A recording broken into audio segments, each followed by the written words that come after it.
Let's take a closer look at this grill cleaning brush from GRILLART. You can see that it has a stainless steel continuously wound brush on one side that does not have small pieces that can break off. It is extremely handy to clean a grill. It also has a back side that if you have any very difficult items to scrape off, you can do that. But let's talk a minute about the brush on this side. It is made in such a way that it has a very unique feature, and I'm going to explain it.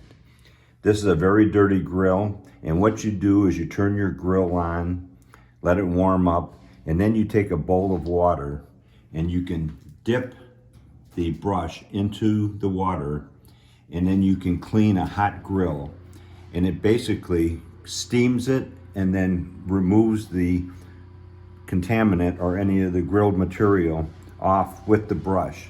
But that is the key feature of this type of brush, is putting it in the water and then cleaning this, because it steam cleans it at the same time that you're removing all the contamination from your previous grilling adventures. I highly recommend this brush from GRILLART.